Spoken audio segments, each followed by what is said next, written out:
Guys, we came here 2 hours early and now kami yung pinakalas na pasahero.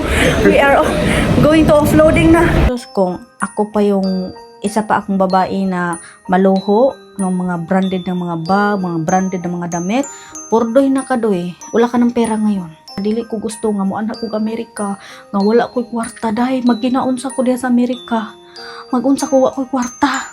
Munang habang andito pa ako sa Pilipinas, kayod ako ng kayod mga inday kasi ayaw ko na mag-assume na lang sa kanya. Ay, bigay mo, hindi man ako nanghihingi ng pera niyan.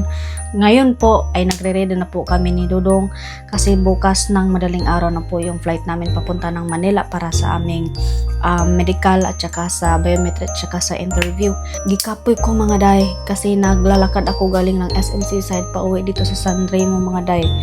So, tsaka umulan. So, medyo basa pa yung buhok ko mga day. But anyway, sinabihan ko na yung isa dito na pag wala ako, kasi pumunta kasi ako ng SMC side kasi kailangan naming magdala ng pera, ng cash para mabayaran yung medical bukas. Hindi sa February 2. So, pag sabi ko sa kanya, pag wala pa ako dong mag-ayos ka na dito. Nag-ayos ba di ay mga inday, 2 oras akong nawala. Pag abot na ko din ni mga day, wala man day siya nag-ayos day. Nagsige raghigda day. Ngayon ako pa mag-aayos. So, andito na yung mga damit. Uy, wakat kayang kwarto mga day. As in, very kuan kayo. Pero, nagpalundri ako kanina, nakuha na namin para madala namin sa Manila. Ito, ano ko to mga inday, plaplansyahin ko to kasi ito yung isusuot ko sa final interview ko mga day. Ewan ko lang, hindi ko alam kung anong nararamdaman ko. Hindi talaga ako super masaya. Wala mga day. Pero sige lang, nandito naman ito. Mag-comply lang kami mga inday. Mag-comply lang ako. Kung God's will man ito, kung God's will man ito mga inday. Si Lord nang bahala sa mga desisyon namin sa buhay. Pero kung hindi talaga, hindi na lang ipipilit mga day. Kasi ang lahat ng mga pangyayari may purpose yan. Si Dudong, ayun pa mga inday, maupay pagkipo-kipo niya pag abot na ko gabiin na. Wala na naman kaming tulog mamaya mga inday kasi alas 9 na ng gabi, hindi pa naka-ready, hindi ka pa nakahanda. Tapos gigising ng alas 3. Pagdating dyan sa Manila, may susundo na sa amin sa airport mga day. Kasi yung kinuha namin na agency is Filipino Visa. So, may team na sila na magsusundo sa amin sa airport.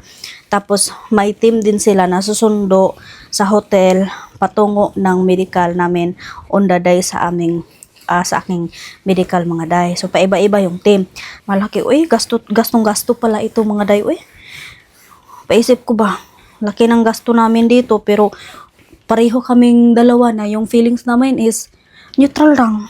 Yung iba, sobrang happy na maganon, ma-approve na ganon, sobra-sobra kami. Wala lang. Tapos sabi niya, magpakasal daw kami dito. Yung plan B namin mga inday, magpakasal dito.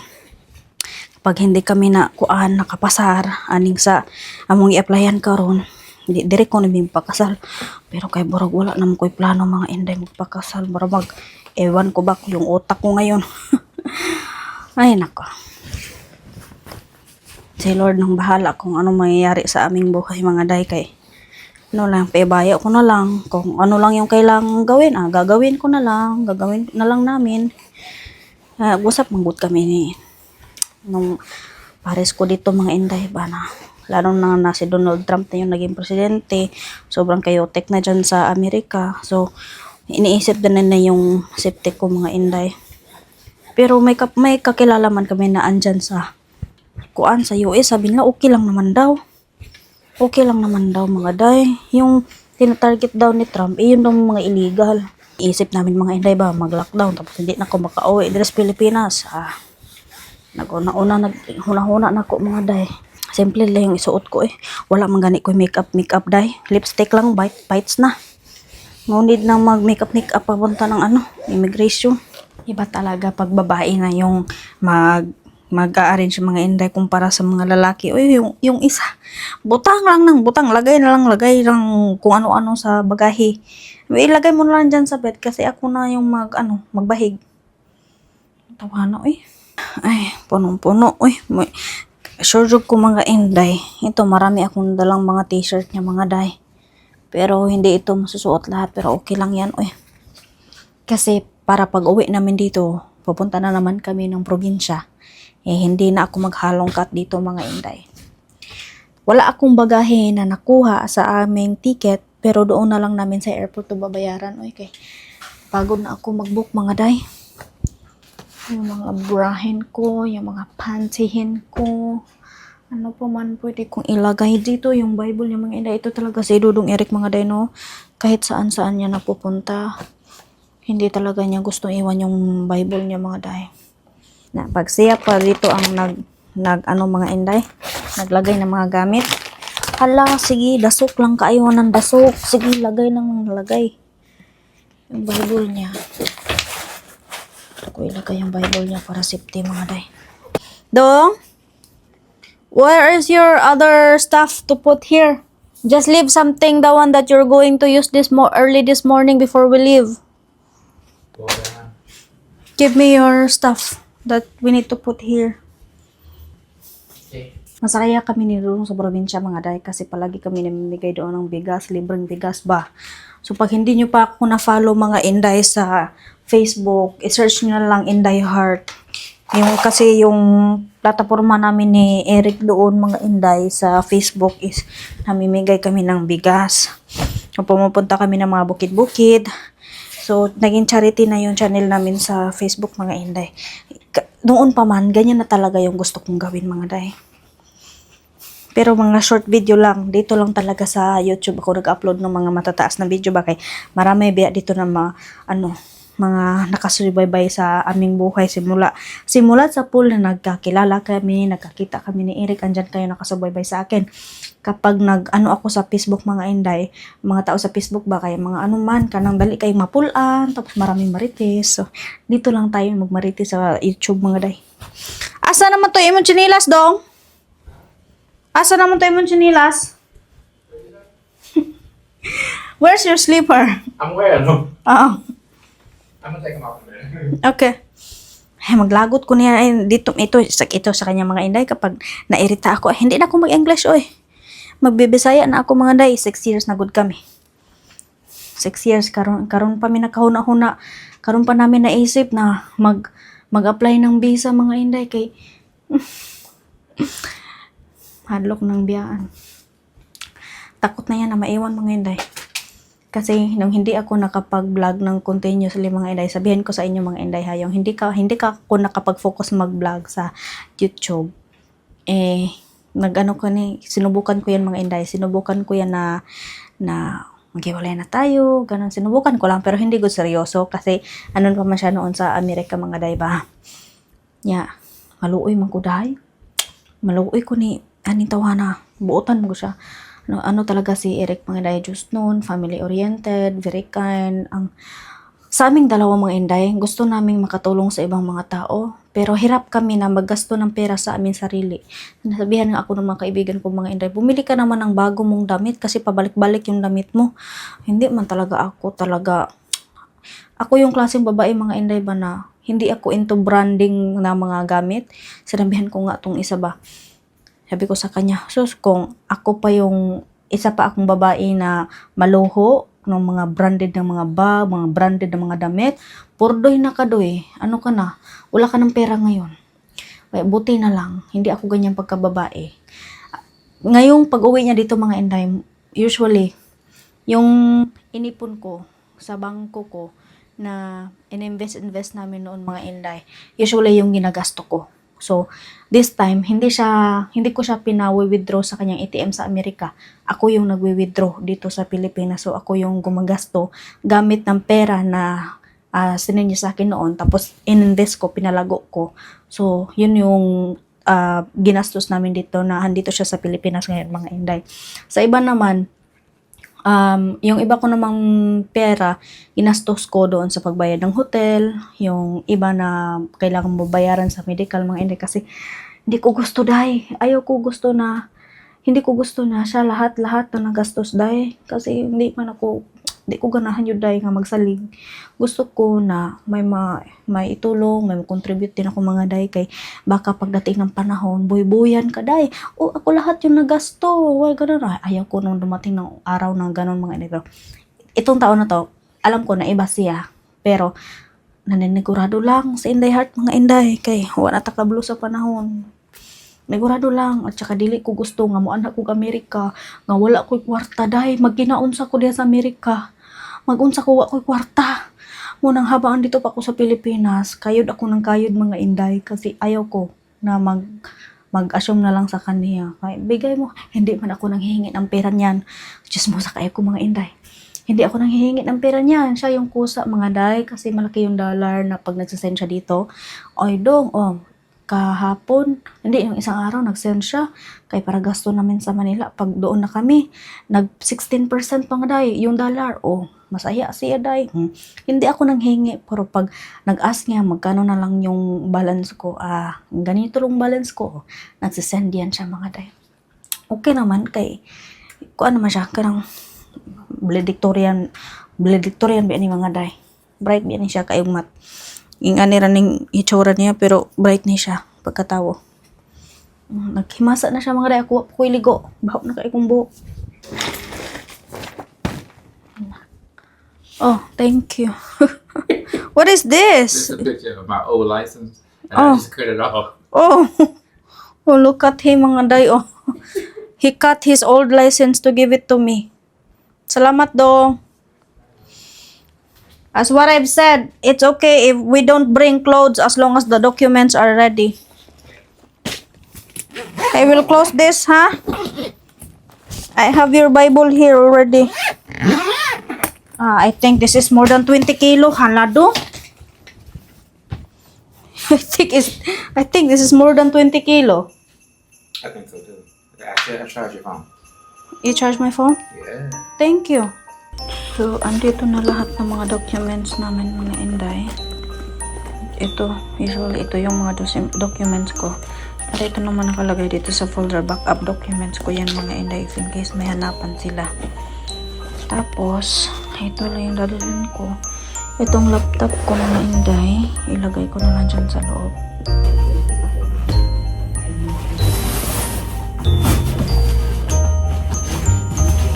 Ito lang yung gawin ko bukas. Ganyan.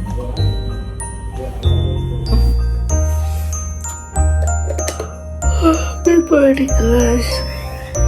Bibihis na kami kayo. Baba na kami ng airport mga guys. Yung sundo namin nandiyan na sa basement. Ready? Let's go on. Oh, our driver is already in the basement. Okay. Yeah. Sige na, get your cup. Manghila na guys. Tara. Ta-da. Heading to Manila. Basement.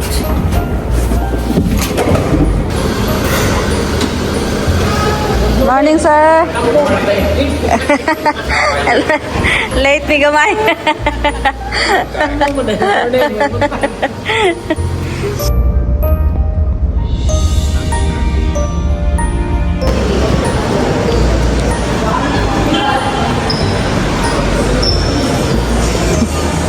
At the airport. Hi guys, we are very early in the airport. Very early. 2 hours 2 hours early. Pero ang AirAsia, stricto pala sila mga inday. Even the hand carry, we should need to kilo it. It's his first time. He's been traveling na makilo yung backpack niya mga day. First time kilo in my backpack. We have 2 hours so magre-relax muna kami. Uy! Okay na yung boarding pass namin mga day.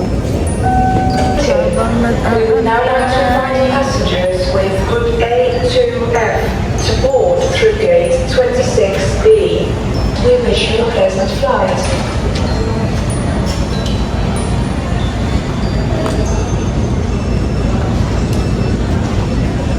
Guys, we came here 2 hours early and now kami yung pinakalas na pasahero. We are going to offloading na. Ayan na. Kami na yung pinakalas. We are the very last passenger in the plane. Nakatulog kami mga na. Yeah, we were able to sleep.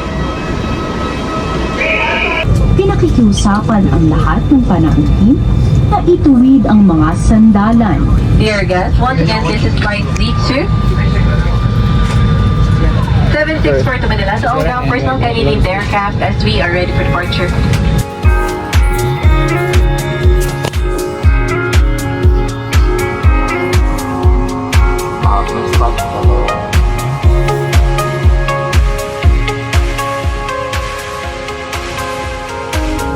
Empty streets, but I kept searching for your trace in the dark.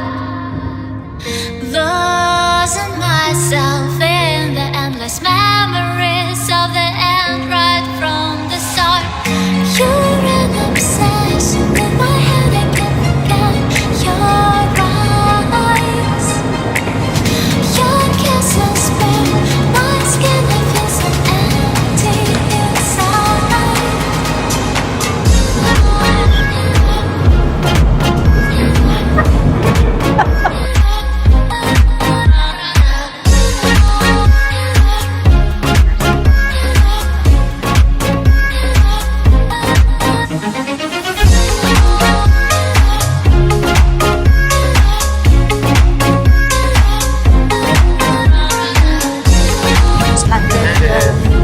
Landing na kami guys. Yeah. We are here guys. Palabas na kami so may susundo sa amin.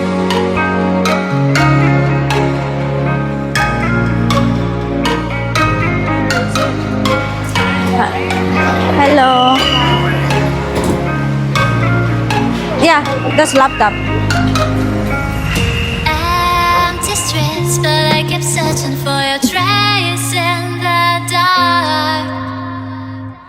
Losing myself in the endless memories of the end right from the start. You're an obsession in my head, I can't forget your Ano yung embassy guys? So, habang waiting kami sa check-in namin mga Inday, sumakay muna kami ng kabayo. Pag-ikot-ikot.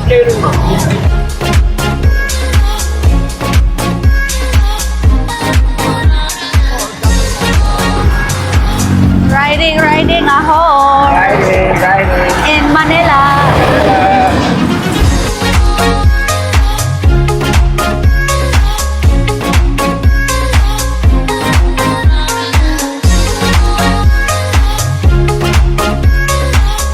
Hi Dong, welcome to Manila. Very tired. Yes, very cold. Very cold. Oh guys, dito kami sa Bayfront View Hotel. So ayan yung embassy. The embassy is just right in front of us. Right across the street. Oh, right across the street yung embassy dito mga Inday. I feel that one. Tapos, yeah, it's warm. Napakalamig. Uy, ini-off na namin yung aircon. We will just going to take a nap because my head is aching dong. You didn't tell me your head was aching, hon. My head is aching because we don't drink water. No. No, good thing they have water here. They have a fridge. We can buy grocery outside and And some snacks. yeah, snack. We don't have anything. I'm so tired. So tired guys. And room tour muna tayo mga day. Ito yung okay, may pillow sila. Ayan. May papel. Tapos yung bathroom. Good thing may bathtub sila mga Inday. Oh, mag-soak ako ng warm water. CR. Okay. We are very haggard. We will just going to rest mga day. And then we will going to get ready for my medical tomorrow. Suddenly Eric could not come to me in the embassy because he just going to wait outside. So I prepare him to stay here in the hotel or go to the gym. And Walk out. So just careful with the traffic, ha? Yes. Guys, magpapahinga muna kami. And see you tomorrow sa susunod naming update sa inyo during my medical examination.